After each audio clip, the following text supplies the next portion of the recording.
ეს არის სასტუმრო რიქსოსი, რომელიც მდებარეობს ბორჯომში. მთელი დღე ვიყავით ვარძიაში, ვიყავით ახალციხეში, რაბათში. დავიღალე სიმართლე გითხრათ, მოვიარეთ მთელი ვარძია ფეხით, აბსოლუტურად არ დავტოვე არც ერთი გამოქვაბული.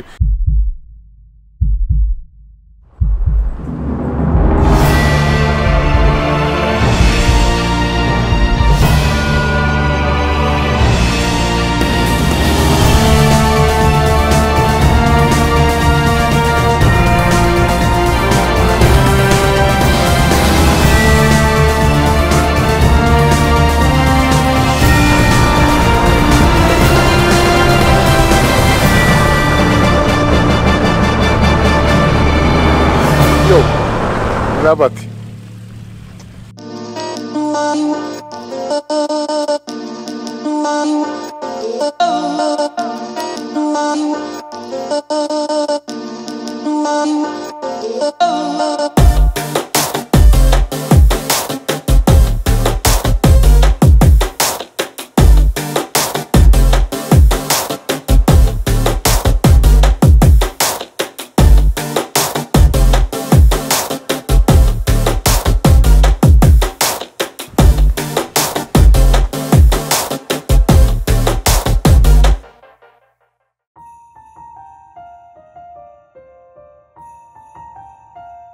ახალციხე, ძველი ლომსია, სამცხე-ჯავახეთის მხარის ადმინისტრაციული ცენტრი.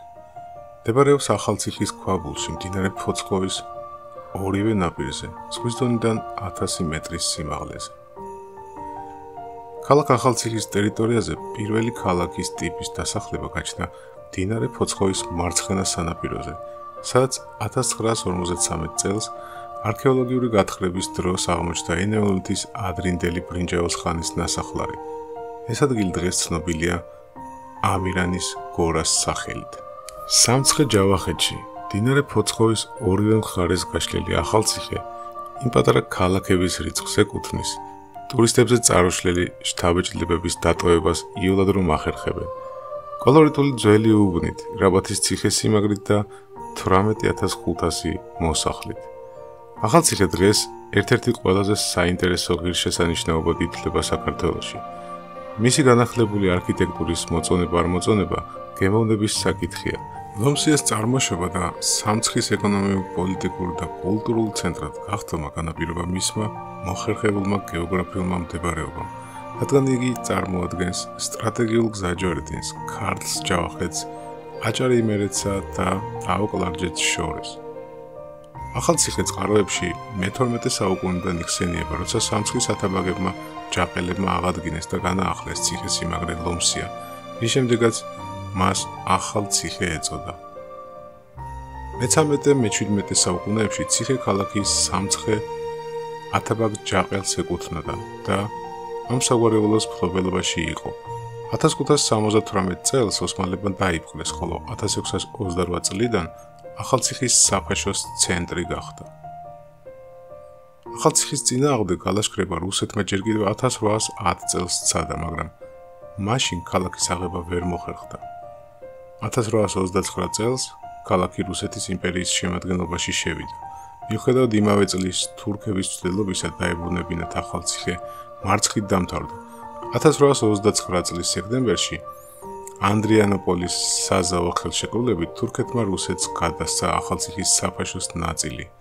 რადგანაც ძველი დასახლება ვეღარ იტევდა ახალ მოსახლეებს, ქალაქი განვითარდა ფოცხოვის მარჯვენა სანაპიროზე, რის შემდეგაც გაქრა ადრე არსებული მარდიების დასახლებები. ახალციხეს ქალაქის სტატუსი მიენიჭა 1840 წელს. რაბათის ციხე ისტორიული ციხეა საქართველოში, რომელიც წარმოადგენდა ძველი სამცხის მთავარ ქალაქს და სამცხის ათაბაგთა რეზიდენციას. იგი მდებარეობს მდინარე ფოცხოვის ნაპირზე. ციხის ისტორია მე-9 საუკუნიდან იწყება. მე-12-მე-13 საუკუნეებში ციხე ჯაყელების რეზიდენციად იქცა. იგი აღადგინეს და გააფართოვეს. სწორედ ამ დროიდან ჩნდება სახელი ახალციხე.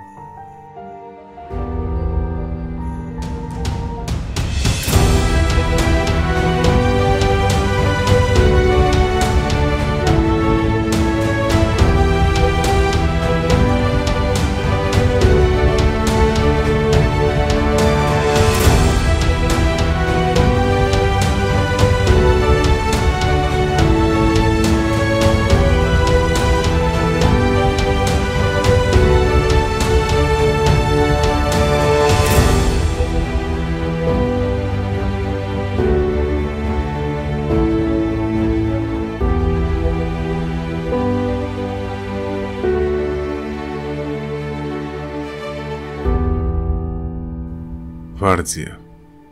კლდეში ნაკვეთის სამონასტრო ანსამბლი.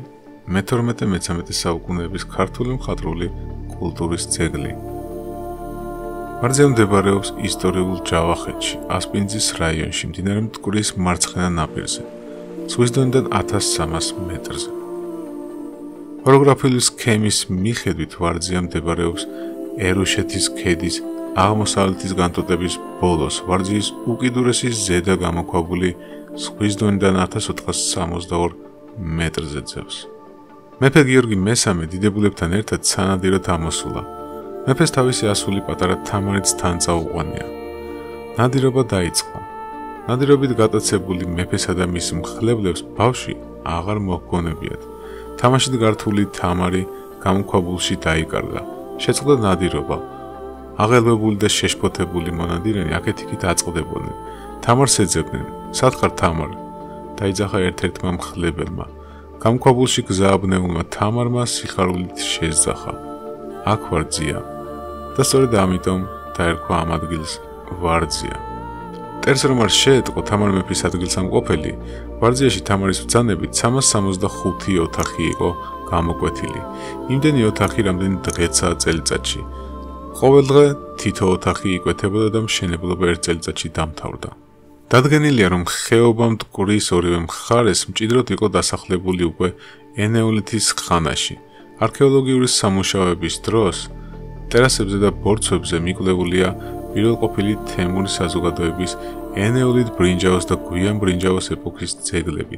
სამონასტრო კომპლექსი ძირითადად 1156-1203 წლებში იქმნებოდა. დასახლება 1185 წლის 15 აგვისტოს თამარის მეფობის ხანაში აკურთხეს. სამეფო მონასტერი დიდ როლს თამაშობდა ქვეყნის პოლიტიკურ და კულტურულ ცხოვრებაში. ერთხანს ვარძიაში მოღვაწეობდა იონე შავთელი, რომელმაც იქ შექმნა გალობანი ვარძიის ღვთისმშობლისადმი. 1938 წელს ვარძია მუზეუმ ნაკრძალად გამოცხადდა. ვარძიის სამონასტრო კომპლექსი გამოკვეთილია ერუშეთის მთის კალთაზე, შერეულ კლდეში, სიგრძე 500 მეტრამდეა, განლაგებულია 13 სართულად, შედგება ისტორიულად ჩამოყალიბებული ორი ნაწილისაგან. ვარძიის მშენებლობა რამოდენიმე ეტაპად მიმდინარეობდა.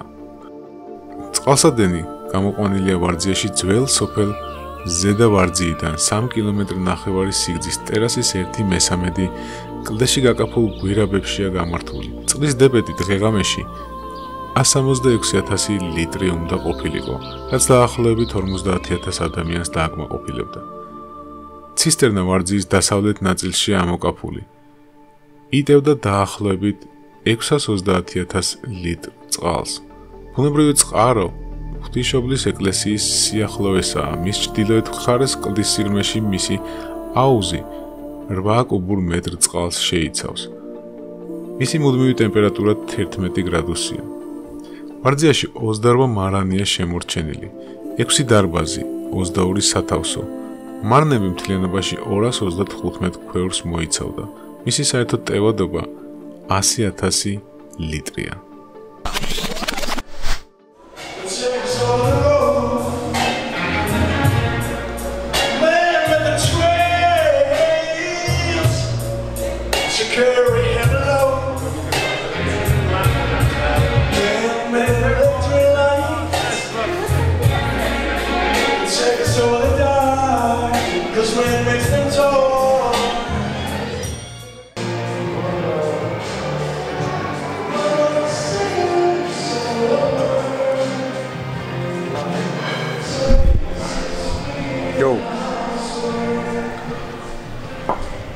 როგორ ხართ?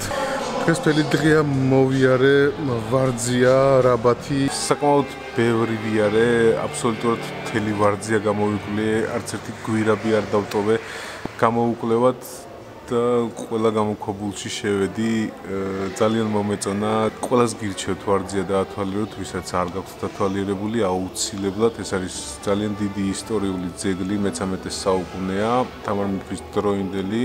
მე ვფიქრობ, რომ კიდე უნდა წავიდე და ძალიან დიდი სურვილი მაქვს მეორედ წავიდე და უფრო კიდე უფრო და უფრო საფუძვლიანად დავათვალიერო. მოკლედ დღეს ძალიან დავიღალე. ახალციხის და ვარძის მერე ჩამოვედი სასტუმრო რიქსოს ბორჯომში. ძალიან კარგი სასტუმროა, დღეს ალბათ აი დავისვენებ, გავჩერდები და ხვალ გავუდგები გზას თბილისისკენ.